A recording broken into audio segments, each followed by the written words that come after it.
Et bonsoir à tous, c'était Kero3103. Aujourd'hui, on va s'ouvrir 4 boosters Pokémon, donc 2 couronnes stellaires et 2 mascarades crépusculaires. Je propose de commencer directement par couronne stellaire et finir par mascarade crépusculaire. Allez, c'est parti.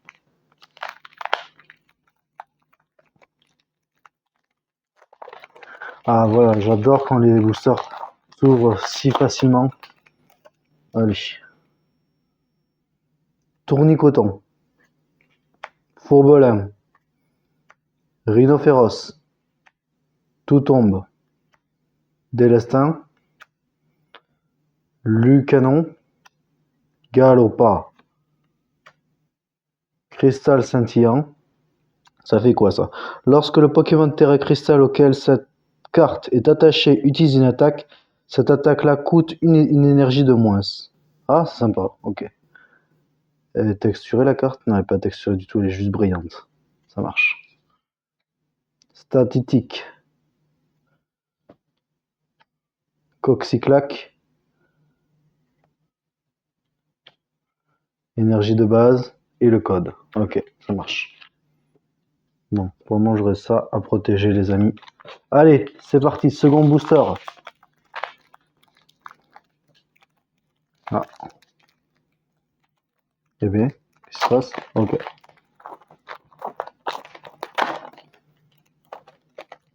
Ah, Evoli, un de mes Pokémon favoris, ça c'est cool ça. Motisma Tonte, ok, Pokémon de 4ème génération. Lapilo, Gourmelet, Malamandre, Blancotan, Pandarbar, Pandespiègle, ok, Grenousse.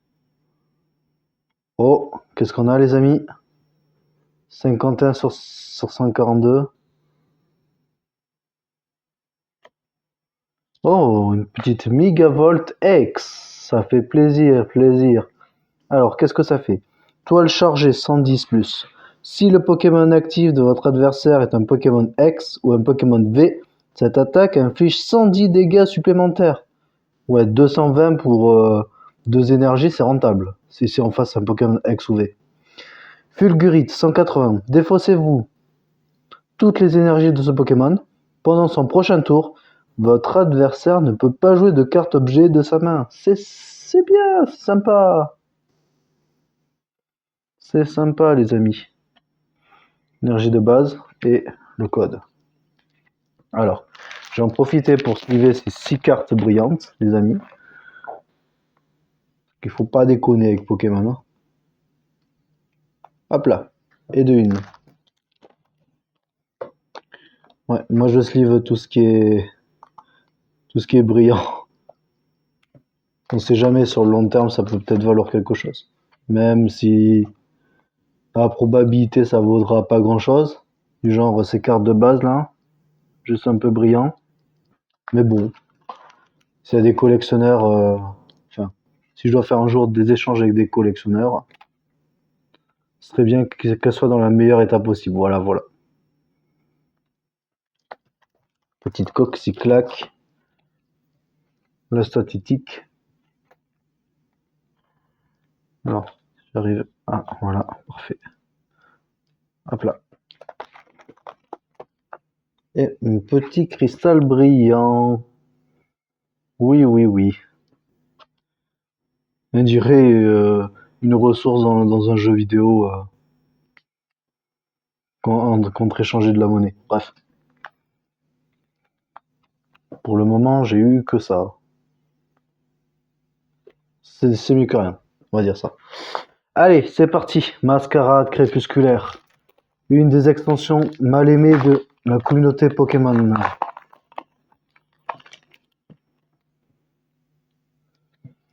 C'est parti. Floette.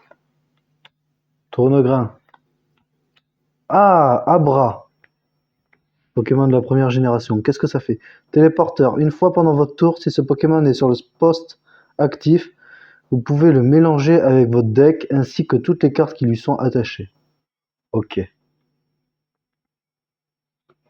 Et rayon pour 10 points de dégâts. Bon, honnêtement. J'aime bien l'illustration, c'est tout. Hermure. Beto Chef. Vrombotor, ça je le connais pas ce Pokémon. En même temps, 966 dans le Pokédex national, donc masque de monstre, qu'est-ce que ça fait? Choisissez un Pokémon X dans votre pile de défausse ayant Ogerpon dans son nom et changez-le contre l'un de vos Pokémon X en jeu ayant Ogerpon dans son nom. Ok. Les cartes attachées, les marqueurs de dégâts, les états spéciaux, le nombre de tours en jeu et tous les autres effets restent sur le nouveau Pokémon. Très bien. Ah, je pense que c'est une X. Non? Ah non. Ok, c'est juste une carte brillante. Tampon injuste. Qu'est-ce que ça fait? Vous ne pouvez utiliser cette carte que si au moins l'un de vos Pokémon a été mis KO pendant le dernier tour de votre adversaire. Chaque joueur mélange sa main avec son deck. Ensuite, vous piochez 5 cartes et votre adversaire pioche 2 cartes. Ah! Vous en piochez 5 et lui en pioche 2. C'est vrai, c'est injuste dans son nom. Mini-gosier. Ah ben tiens, tenez, un Ogerpon, masque turquoise.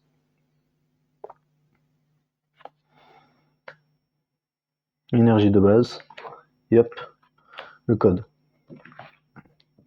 Allez, dernier booster de la vidéo les amis. Nous sommes déjà à 6 minutes 43 d'enregistrement. Ça va, tout se passe bien. Ouais, facile à déchirer celui-ci. Parfait.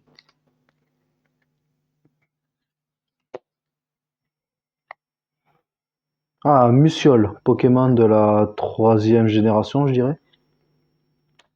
Luxio, Poissirène. Fantirme. Milobellus, ah, ça c'est un beau Pokémon ça. De la 4e génération. Et d'ailleurs, au passage, dans Ruby, Saphir, Ruby, Omega, Saphir, Alpha, ce Pokémon est chiant à avoir, je vous dis, dans le jeu vidéo. Parce qu'en fait, ce Pokémon, je crois qu'il se pêche à la canne, Omega canne, mais que dans certains endroits. Et il y a une faible probabilité de l'avoir. Enfin, je sais plus. Mais il me semble que c'est ça. Dites-le moi en commentaire si vous savez. Lithia, Pomme d'amour, Scarabrut, Itran, un petit Pokémon légendaire. Est-ce qu'elle brille ou pas? Oui, elle brille.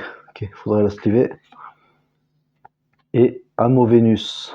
Ok, énergie de base. Parfait. Bon, ben, je vais sliver le reste, les amis. Hein.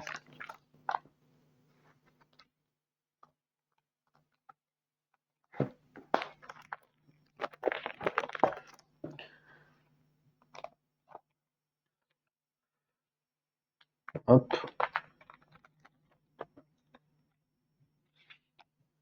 Petit Scarabrut.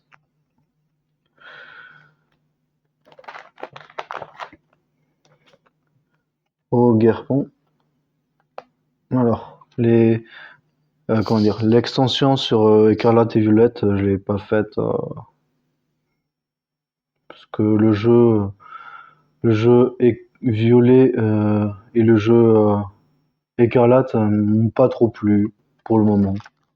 Enfin, disons que je préfère les anciens jeux Pokémon. Donc voilà.